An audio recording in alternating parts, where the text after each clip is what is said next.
Hi guys, आपका स्वागत है आपके अपने show MKJ talks for investment इन हिंदी में। कैसे आप बेटा? आज कार्यक्रम की शुरुआत करेंगे MKJ स्टॉक टॉक्स से। आज हम एक नहीं, दो नहीं, तीन स्टॉक्स की बात करेंगे। क्यों? क्योंकि भाई आज एक बड़ा वर्डिक्ट आया है सुप्रीम कोर्ट का। किसके ऊपर? AGR ड्यूज के ऊपर। ये वो मामला है जो कितने समय पे कोर्ट पे अटका हुआ था। और आज बहुत सारे सुबह मेरे स्टूडेंट्स कह रहे थे सर 11 बजे के बाद देखेंगे, क्योंकि एक बार AGR का फैसला आने दो। तो इतने सारे लोगों को लग रहा था कि मार्केट का अप और डाउन किस पे डिपेंड करता है? AGR पे। कारण था कुछ हद तक वोडाफोन। लोगों का मानना है कि वोडाफोन के ऊपर बहुत सारे डेट्स हैं। अगर AGR में एडवर्स वर्डिक्ट आएगा तो वोडाफोन अपने डेट्स नहीं चुका पाएगा, तो वोडाफोन को तो दिक्कत आएगी। इसके साथ साथ उन बैंकों को भी दिक्कत आएगी जिन्होंने वोडाफोन को लोन दिया है। तो इसलिए लोगों को एक चेन रिएक्शन का डर था। पर वर्डिक्ट जो है, मैं ये तो नहीं कहूँगा फुल फ्लेज फेवर में आया, पर ठीक ठाक सा वर्डिक्ट आ गया है। और उसका क्या रिजल्ट रहा आज, अब हम उसकी चर्चा करेंगे। पहले वर्डिक्ट की बात करते हैं। वर्डिक्ट ये आया है कि जो AGR ड्यूज हैं, सुप्रीम कोर्ट ने कहा है भाई आप 10 साल के अंदर पे कर सकते हैं और 10% आपको अपफ्रंट देना पड़ेगा। ये सुप्रीम कोर्ट ने माना है। ऑल्दो एक्सपेक्ट किया जा रहा था कि 15 से 20 साल मिल जाएं तो अच्छा रहेगा, लेकिन ऐसा नहीं हुआ।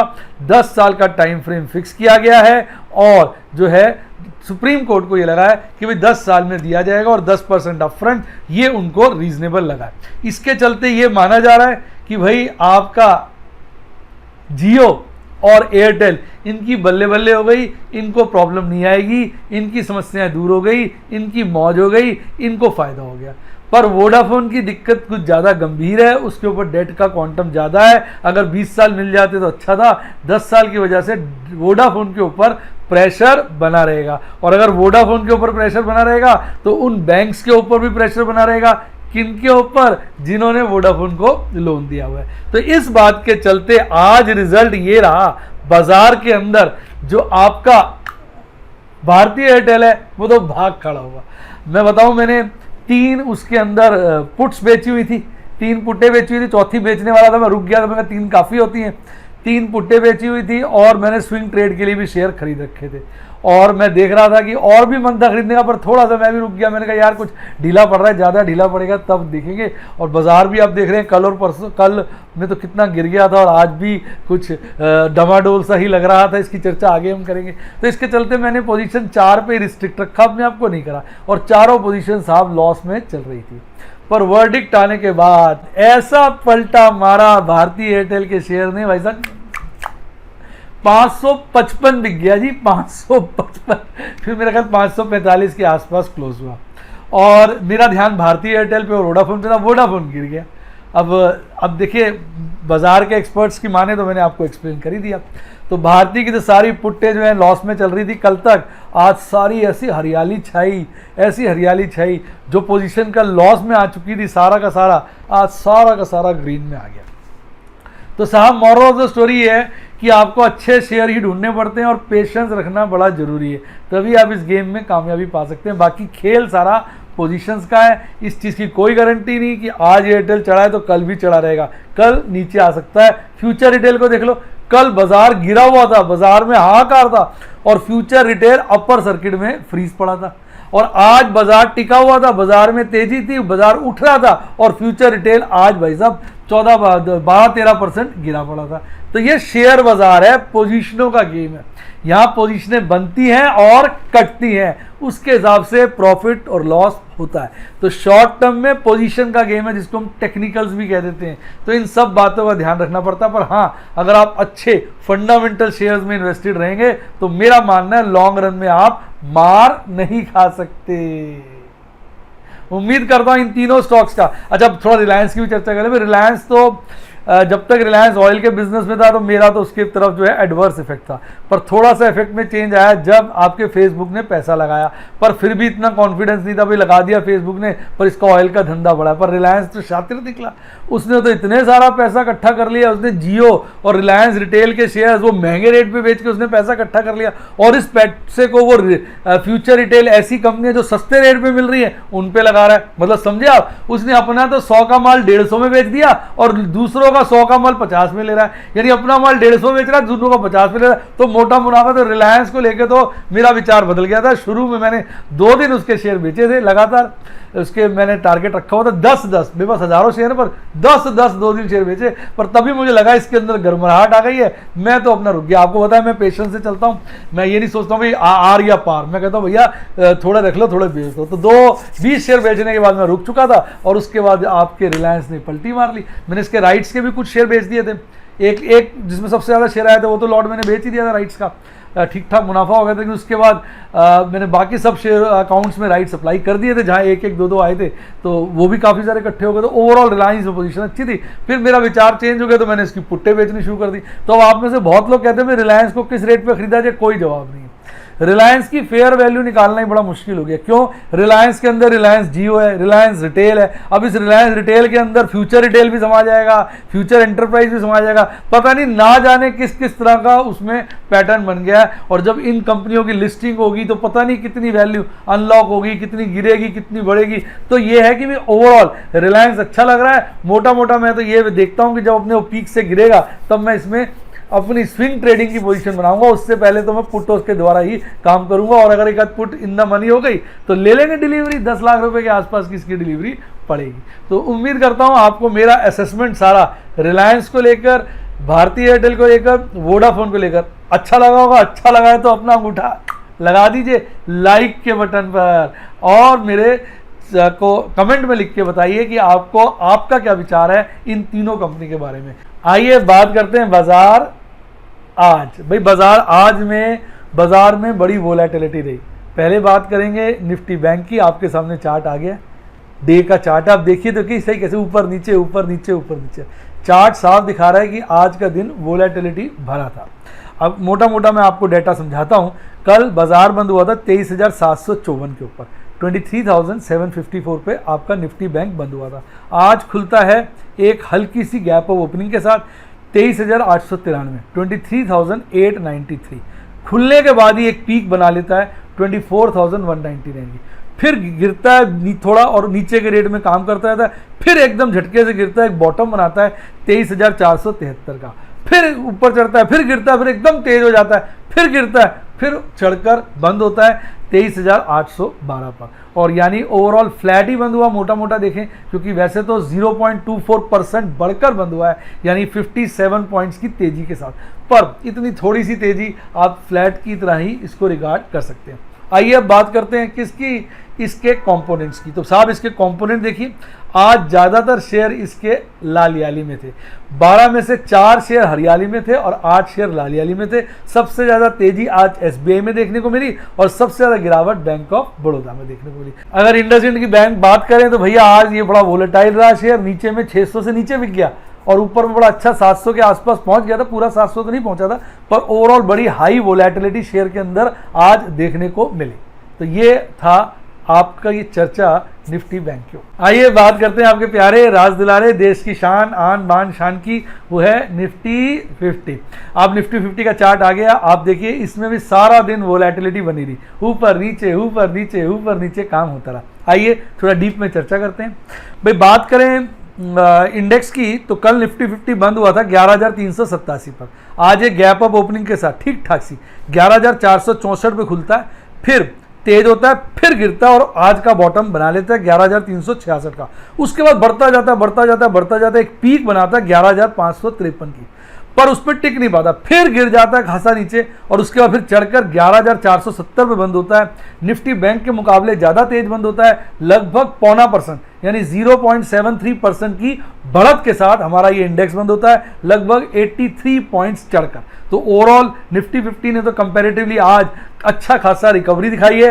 0.25% की रिकवरी को आप इग्नोर नहीं कर सकते। हाँ, ये कहेंगे भी कल की गिरावट के मुकाबले उतनी रिकवरी तो नहीं थी, पर ओवरऑल ठीक ठाक सी रिकवरी दिखाई है। अगर आप बात करें आज के टॉप और बॉटम के शेयर्स की, तो आज 3% से ज्यादा तो बहुत लंबी लिस्ट थी। मैं आपके लिए टॉप 5 शेयर लेके आया हूं और आप देखेंगे ये सभी शेयरों में जो तेजी है 4% से ज्यादा है।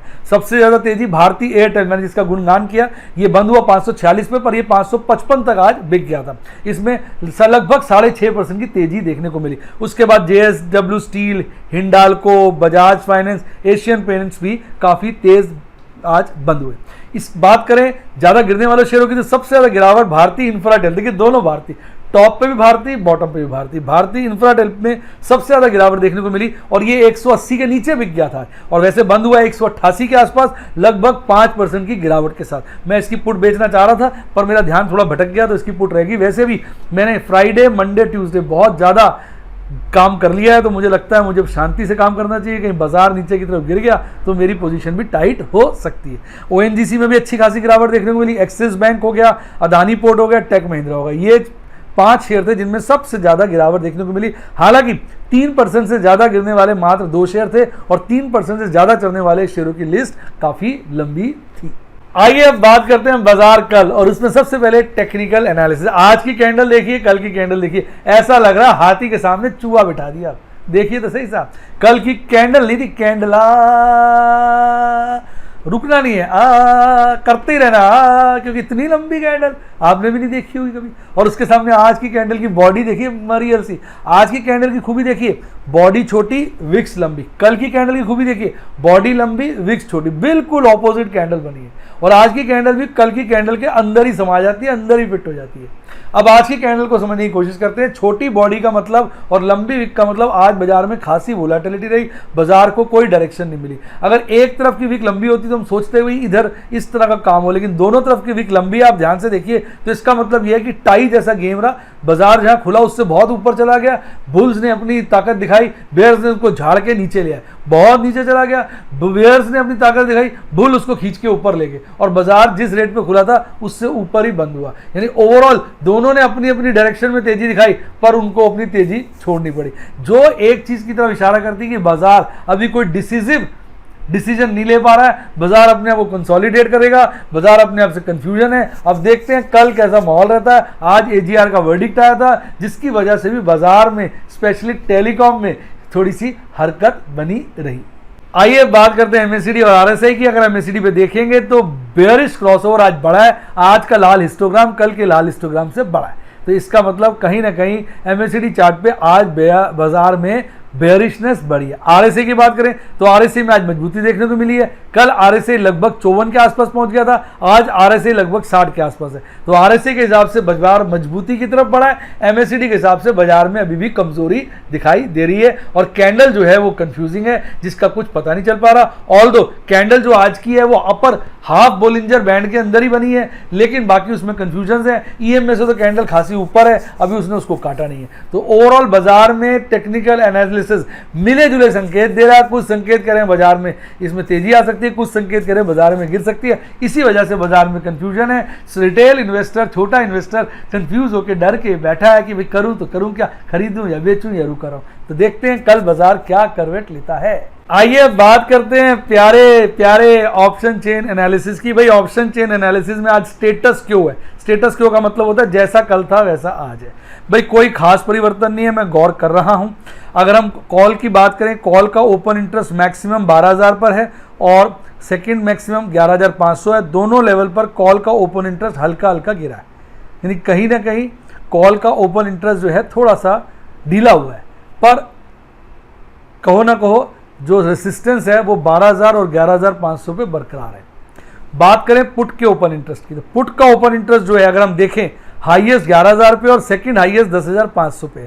11,000 पे बड़ा है और 10,500 पे बहुत हल्का गिरा है, परंतु 11,000 पर वो लगभग 2.25 लाख का ओपन इंटरेस्ट बढ़ा है। तो यानी 11,000 जो है एक मजबूत सपोर्ट का पॉइंट उभर कर आ रहा है। अब बात करें थ्योरी ऑफ मैक्सिमम पेन की। कुछ लोग पूछ रहे थे भाई थ्योरी ऑफ मैक्सिमम पेन क्या है। भाई थ्योरी ऑफ मैक्सिमम पेन देखती है भी कहां पर टोटल ओपन इंटरेस्ट सबसे ज्यादा है। जहां पर टोटल ओपन इंटरेस्ट यानी पुट और कॉल का ओपन इंटरेस्ट मिलाकर सबसे ज्यादा होता है उसको हम बोलते हैं पॉइंट ऑफ मैक्सिमम पेन। अब आप देखिए सबसे ज्यादा ओपन इंटरेस्ट किस पर है, 11,500 के लेवल पर, और सेकंड हाईएस्ट 11,000 के लेवल पर है। तो मैक्सिमम पॉइंट ऑफ पेन हो गया 11,500 और second highest point of pain हो गया 11,000। पर एक बात नोट करने वाली है, 11,500 पे ओपन इंटरेस्ट टोटल कम हुआ है और 11,000 पे टोटल ओपन इंटरेस्ट बढ़ा है। तो यानी कहीं ना कहीं 11,000 में मजबूती देखने को मिली है और 11,500 पे कमजोरी देखने को मिली है। हालांकि 11,500 अभी भी हाईएस्ट यानी मैक्सिमम पॉइंट ऑफ पेन है, लेकिन इसका मतलब साफ है कि बाजार 11,500 विद अ डाउनवर्ड बायस अपने आप को सेटल करने की कोशिश कर रहा है। आपका क्या विचार है कमेंट में बताइए। आइए अब बात करते हैं आपके प्यारे राज दुलारे एफआईज डीआईज की। साहब एफआईज डीआईज की बात करें तो पलट चुका है मामला पलटा हुआ है। आज फिर से आज आपके एफआईज अपने मूड में आ गए खरीदारी के। कल उन्होंने हाहाकार मचाया था, लगभग 3400 करोड़ 3400 करोड़ का नेट में कल माल बेचा था, पर आज पलटी मार ली। आज 486 करोड़ का माल खरीदा है। इसके विपरीत डीआईज फिर उल्टा चल रहे हैं। कल उन्होंने खरीदारी की थी 680 करोड़ की, पर आज फिर उन्होंने पलटी मार ली, 775 करोड़ का माल बेचा है। यानी कल की 680 करोड़ की खरीदारी के बदले आज 775 करोड़ की बिकवाली की है। अब दोनों का अगर हम टोटल कर लें तो कल भी नेट बिकवाली थी, आज भी नेट बिकवाली है, पर कल नेट बिकवाली कमाल की थी 2714 करोड़ की यानी 2714 करोड़ की, पर आज की नेट बिकवाली हल्की है 289 करोड़ की, 289 या राउंड में कह लीजिए 290 करोड़ की। यानी आज कहीं ना कहीं नेट बिकवाली में गिरावट आई है और इसका मतलब कहीं ना कहीं गिरावट है क्योंकि लोग अब खरीदने के मूड में हैं। बाकी देखिए अभी बाजार एक दोराहे पे खड़ा है, यानी उसके लिए दोनों रास्ते खुले हुए हैं, ऊपर जाने का भी नीचे जाने का भी। ऊपर जाने का कारण सबसे बड़ा है बाजार के अंदर छाई लिक्विडिटी। नीचे जाने के बहुत कारण है। कोई कह रहा है चाइना क्लैश हो गया है, कई लोगों से मुझे रिपोर्ट मिली है कि बॉर्डर पे थोड़ी सिचुएशन खराब है। जो लोग बॉर्डर पे काम करते हैं पर्सनल 1-to-1 इंफॉर्मेशन में थोड़ा बहुत बता रहे हैं, उनका ये मानना है कि भाई तो पोजीशन अभी सुधरी नहीं है, तो आने वाले वक्त में कहीं ना कहीं दुविधा बनी हुई है जिसका इफेक्ट हमारे शेयर बाजार पर भी आ सकता है। उम्मीद करता हूं वीडियो का मजा आया होगा। वीडियो का मजा आया तो वीडियो को लाइक करिए, मेरे चैनल को सब्सक्राइब करिए और अपने दोस्तों के साथ मेरी वीडियो को शेयर करिए।